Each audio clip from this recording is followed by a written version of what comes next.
Hello students, in today's lecture we will see that how we can verify the least invariance condition by using the infinitesimals, means by using the values of capital X and capital Y.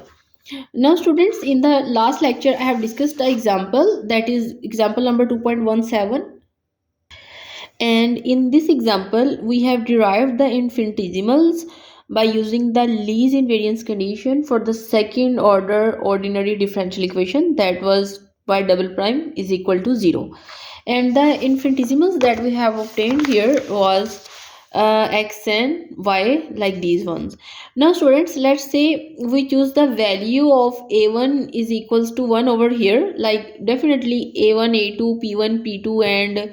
b1 are all constants, so we can choose any value for that. And I have chosen here a1 is equals to 1 and all the other constants is equal to 0. So students, we can obtain the infinitesimals like capital X will then be equal to xy and capital Y will be equal to y square.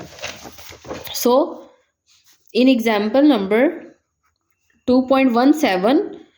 the value of capital X will be equal to xy if we choose a1 is equal to 1 and all the other constants is equal to 0, and the value of capital Y will be equal to y square. Now we have to check that whether these infinitesimals satisfy the least invariance condition or not, and these are the infinitesimals for this ODE. Okay, now students, we know that for the second order ordinary differential equation, the least invariance condition is gamma 2 of delta at delta is equal to 0, that is equal to 0. Okay, and we know that gamma 2 is actually equal to gamma 1 plus yxx partial by partial y double prime, or more precisely we can write it as like gamma 2 that is equal to capital X partial by partial x plus capital Y partial by partial y and plus capital Y of x partial by partial y prime plus yxx into partial by partial y double prime.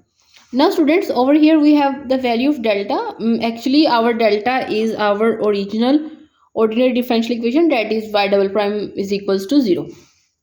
So students, if you substitute the value of delta here,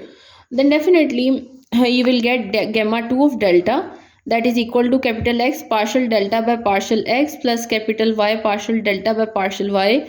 plus y of x, sorry, it is in its subscript, okay,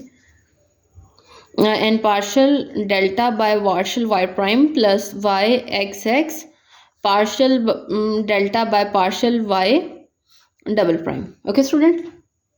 actually what I am doing here, or what is my target, actually we want to verify our least invariance condition for the given infinitesimals,